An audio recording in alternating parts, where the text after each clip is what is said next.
So it is not a night out with friends. It is not a one-night stand that seems out of character. It is not a extra confident day or a one night of sleeplessness.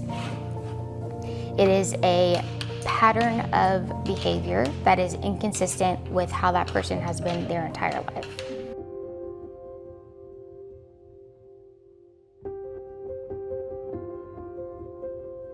I did not know this, but there are several types of bipolar. I was diagnosed with bipolar 1, and bipolar 1 is characterized by mania, which is when the symptoms of hypomania become dangerous and become destructive. We hear over and over, oh, she's bipolar, or oh my gosh, she must be bipolar. Well, would you say that about people who have cancer? When you see someone who has had cancer treatment and has no hair, oh, she must be cancer. Oh, she is cancer.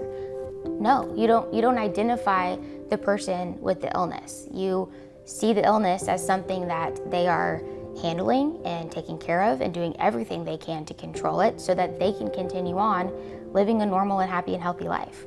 And this is the same thing. So in the same way, you don't say, oh, she's diabetes. No, she has diabetes and this person has cancer. And in the same way, I am not bipolar. It is not who I am. It is not all of me. It is not my identity. It is something I have. It's something that I manage, and it's something that I don't let control my identity. It is a non-discriminatory disease. It strikes people of every walk of life. As we all know, Alzheimer's manifests in later life. Most people start to have dementia in older age, and we've all accepted that. We know that, and we haven't seemed to accept, though, that bipolar tends to manifest for the very first time between the ages of 18 and 24. The symptoms and the behaviors are very similar to a traditional college experience. What is challenging is that these symptoms creep up in situations that are pseudo-normal.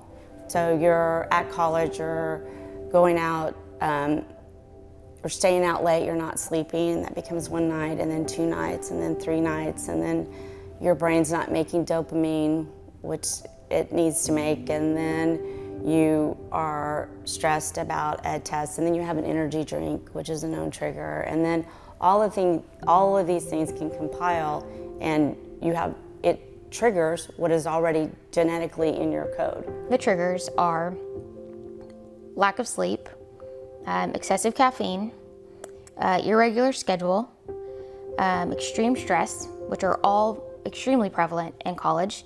I think all of us can identify that we've met those criteria at some point. We didn't have a hard upbringing. We had a great childhood, and she was involved in everything, anything and everything, captain of everything, president of everything. So when it happened, everyone was just kind of rocked. It rocked our world. She had all of these things in place that you just wouldn't think she would struggle with that, and she did.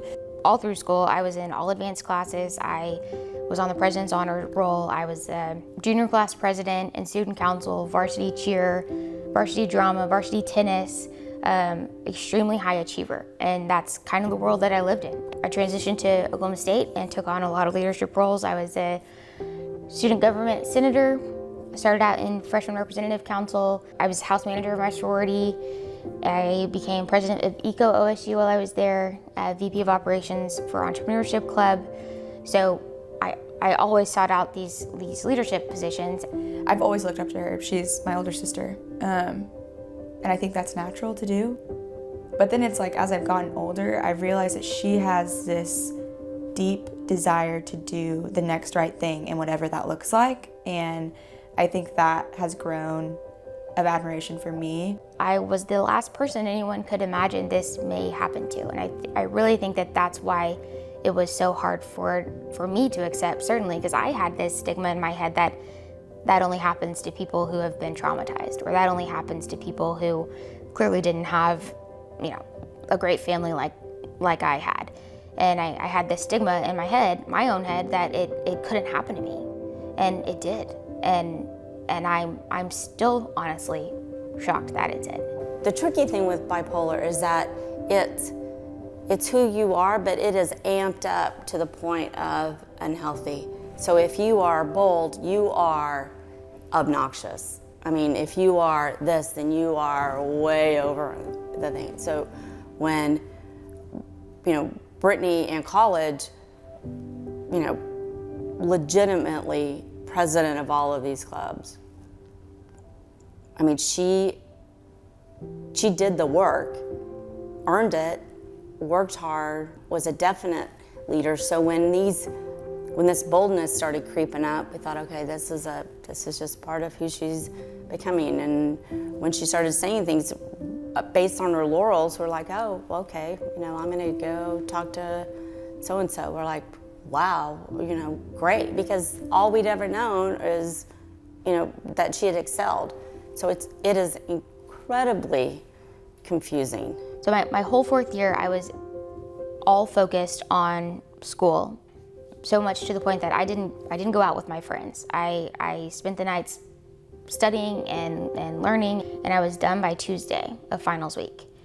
And that week before that, I had broken up with my boyfriend of 2 years. I had this newfound sense of freedom that I hadn't had in 2 years. I went out Tuesday, Wednesday, Thursday, Friday, Saturday night, and I had not gone to a bar in months. Now we can look back and see that those 5 nights I went out in a row is what triggered the hypomania. Hypomania is the area in which people still function. They are able to lead a life. It's a precursor to mania. You can stay in hypomania. It's not healthy. It's a struggle. I mean, we're not designed to live at a revved up rate 24 hours a day. The hypomania is the part people chase. It's the part people want to bottle up and keep forever. Part of the brain that triggers awareness literally turns off when you flip into hypomania. And it's euphoric. I mean, you feel better than you've ever felt, and it's just happening naturally. Okay, I'm becoming who I'm supposed to be. Like, this is wonderful. It was just the most bizarre thing to hear my family, who's always been extremely supportive, start to say that these things that felt so good were sickness. Yeah, well, the whole time you're thinking, I don't like any of this. I want to be close to her and help her. Plus, they're your child. I mean, you want to help them, protect them, be with them. It's just the weirdest thing.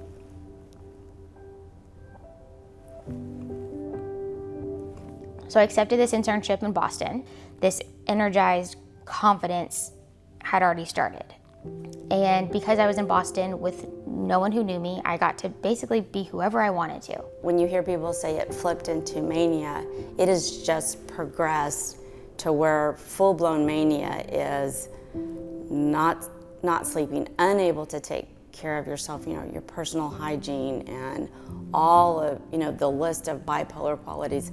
It's that shift from I'm still able to function on a daily basis to I need outside care. My siblings and my stepdad and my mom came to visit for 3 days, and every night they were there, I left dinner with them and went to a bar by myself, completely by myself, and partied all night. And all 3 nights I went home with a different person, and I would wake up the next morning and meet my family for breakfast. That was also the weekend that my brain started moving, not just fast, but almost too fast, where I couldn't keep up. Those hypomanic symptoms really shifted into becoming destructive and counterproductive and unmanageable and uncontrollable. And now we can see that that's the weekend the hypomania flipped into full-blown mania. I don't think I was privy enough to mental health to be able to actually pick up on anything, but I knew something was off and something was different. Your senses are in overdrive. So where you may think something looks pretty, you suddenly think it is the most beautiful thing you have ever seen. Your emotions are so intense and unwarranted. It's so funny because you can look back with all the information that I know now, and I'm like, oh yeah, like I saw everything. I saw every sign that you need to see to be able to be like, she has bipolar 1. But I just didn't know that. I didn't know that, because how could you? So I moved from Boston back to Stillwater, and it was about a week and a half into that semester that I had what we now know was my first psychotic break.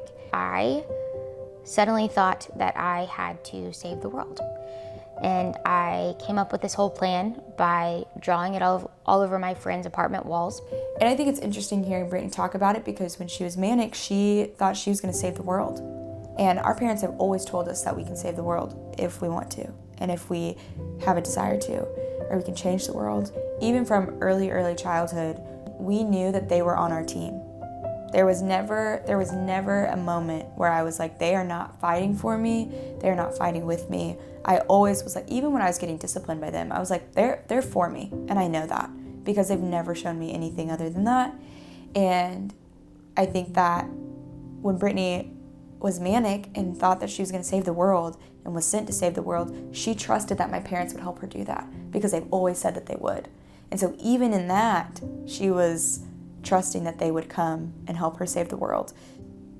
That then invited them into that. And so she no longer was hiding things from them. She wanted them to be a part of that because she trusted that they would help her. I was going to a bipolar caretaker forum every week, and they were talking about Minigers in Houston. That was a complete care facility.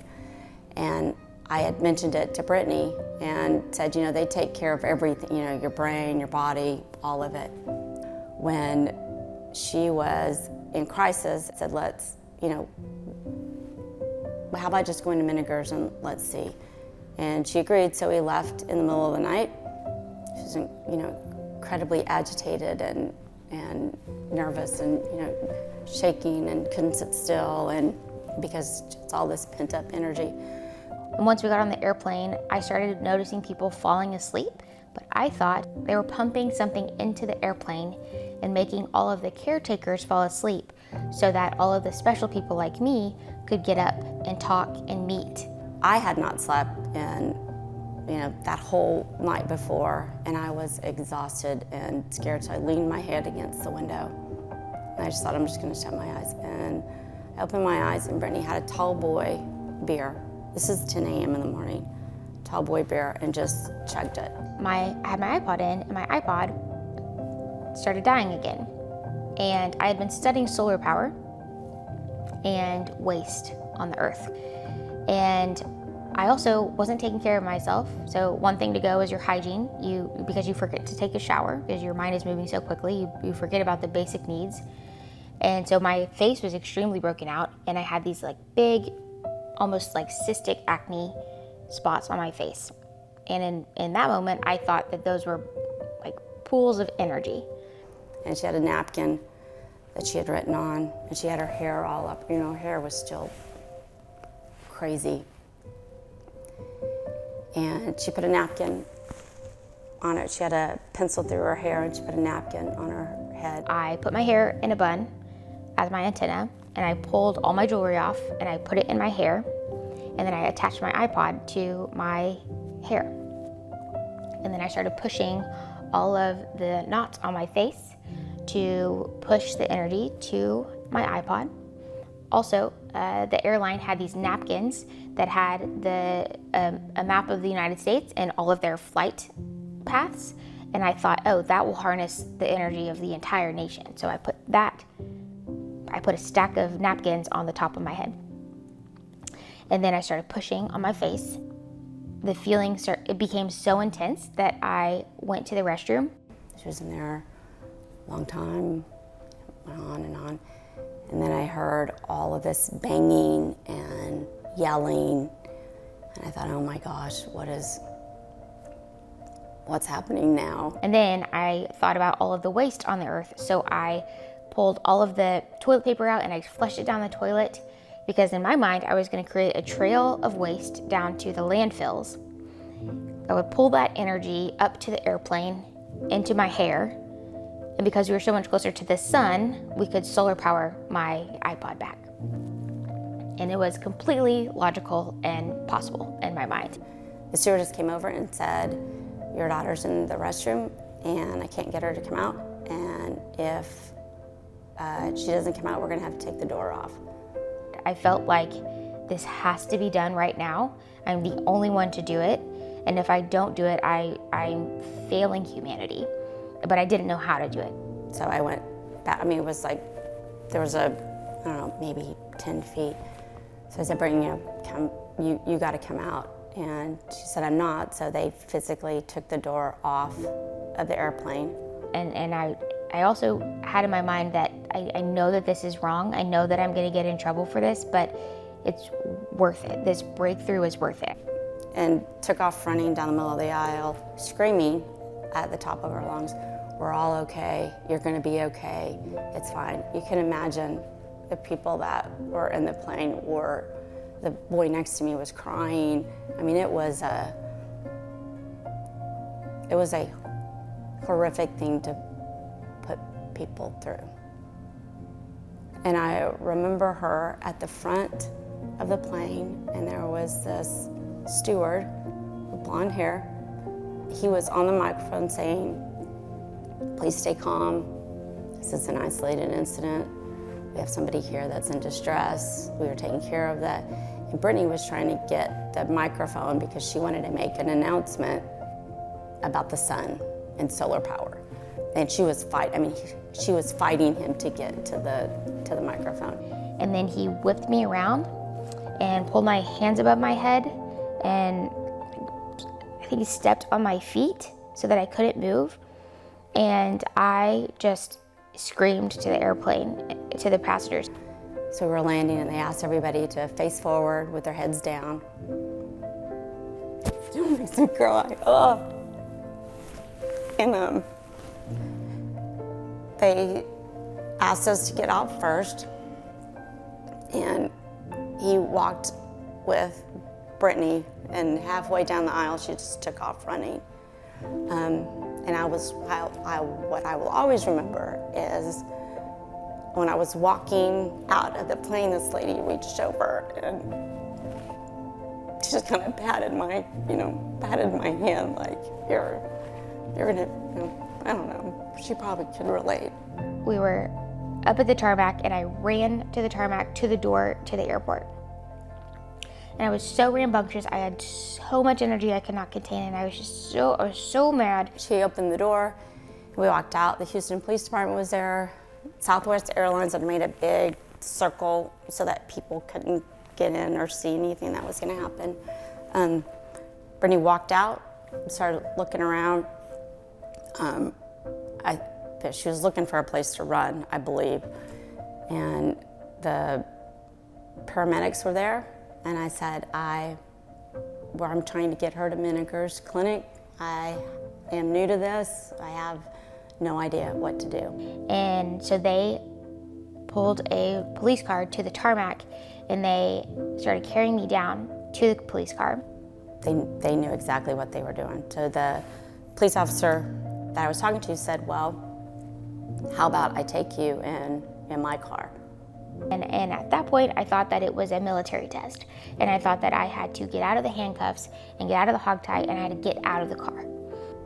You can't unlock the doors. And Brittany was trying to open the door with her mouth because her hands were still tied and her feet were still zip tied.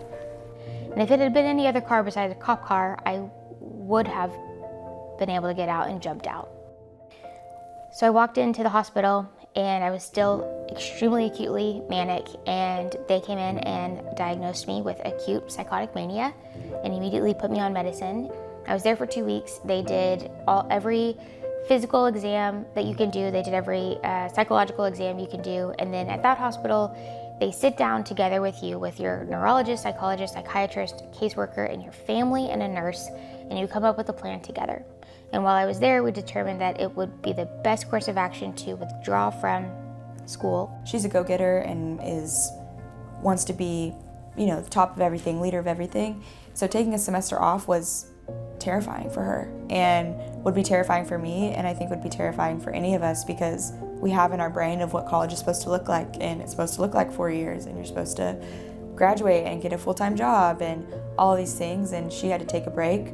But I think in that, just seeing someone prioritize health and say, hey, I have to get my mind right, and I'm not in a place to do that, and emailing her professors from Houston and saying, hey, this is the situation, I'm gonna be back better than ever. And the combination of the medicine adjusting my chemicals to regain perspective in order to see it for what it was a milestone that some people don't get to. And for me, it was because of a promise I made to my mom. But after 10 weeks of being on the medicine, I stopped taking them because of a promise I made to my mom, and I started taking them because I didn't want to go back to it anymore. And I could see it as what it was, which was extremely dangerous, and that I got lucky beyond measure, and I didn't ever want to go back. She fought for me.